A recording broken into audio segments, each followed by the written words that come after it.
kabalen! Welcome back to my channel. Ngayon ay gagawa tayo ng burong isda or fermented fish. Ito ay isang Kapampangan delicacy.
Nandito na ako sa fish section.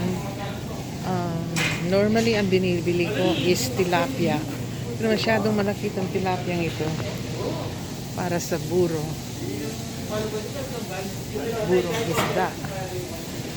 So, titingin ako ng maliit na tilapia dito.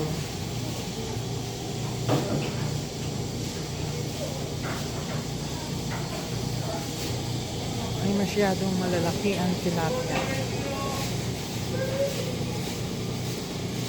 Sobrang laki. Ayan. Parang giant. Rom? Ang lalaki oh. Since malalaki yung tilapia, kumuha na lang ako ng big bangus na gagawin kong buro. So, ayan. Isa lang para sa amin lang. Ito po yung lobster. Ang lalaki. Ko. Pero matagal na po. Ayan. Mga lobster. Pero hindi kami bibili. Ang ganda ng baby bangus. Mukhang fresh. Kahapon bumili ako eh. Hindi ganyang kaganda. Oh. Ngayon maganda. Dito? Oh, dyan. Dinaing ko. Ay, hindi kahapon.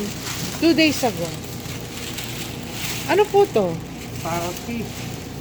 Parang tilapia. Ano? Dito. Ang pangalan? Parrot fish. Ah. Ito maganda itong mga bangus ngayon. Fresh na fresh. Pero ang kinuha ko, malaki para sa aking buro. Ngayon ay nalinis ko na po ang bangus at saka nakaluto na ako ng kanin at saka asin. Yan lang po ang 3 ingredients ng paggawa ng burong isda. So, ang gagawin ko dito sa buro ay sa isda ay ikakat ko pa ng maliit para madaling ihalo at saka matunaw. Kinat ko na po ng maliliit ang mga isda.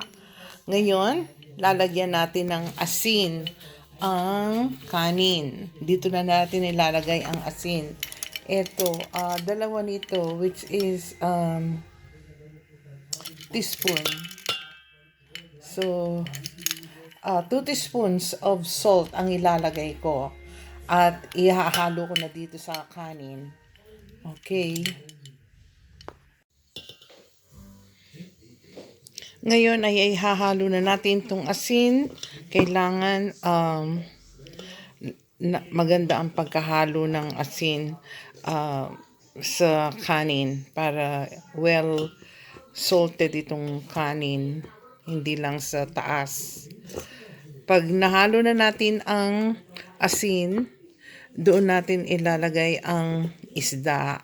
Tapos ihahalo din natin. Ayan, nahalo ng maigi yung asin sa kanin at ilalagay na ang mga isda at ihahalong mabuti sa kanin bago ilagay sa isang jar. So, make sure na nahalong mabuti yung kanin at isda. Yan. 2 teaspoon of salt lang po ang linagay namin dito sa 10 cups of rice. 10 cups of rice ito. At isang jumbo bangus ang aking binili. Ayan, haluin lang pong mabuti hanggang na-mix.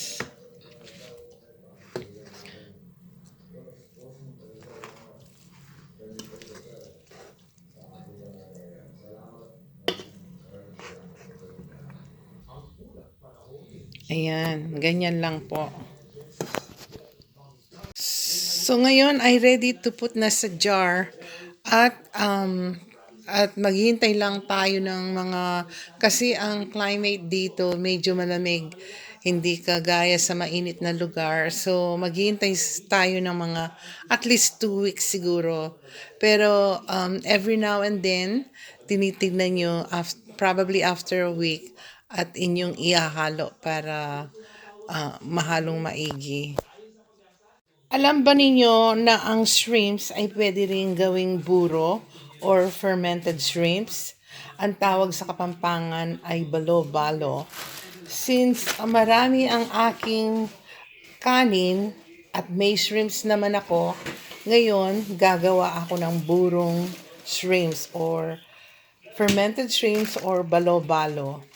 So, since kokonti itong kanin, lalagyan ko lang ng 1 teaspoon of salt. So, same procedure din ho.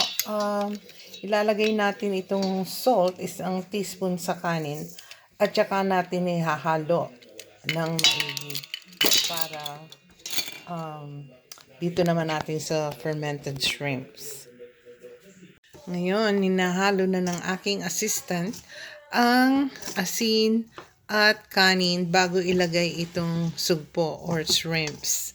So, pag nahalo ng maigi, ihahalo yung shrimps. So, pareho din ang gagawin. Haluin din ang shrimps dito sa kanin. So, ang shrimps madaling ferment. So, mga 1 week lang siguro ito. So, dadalawin natin after few days kung naging buro na. Okay, thank you very much for watching. Please like, share, and subscribe to my YouTube channel. And thank you to my helper. Thank you.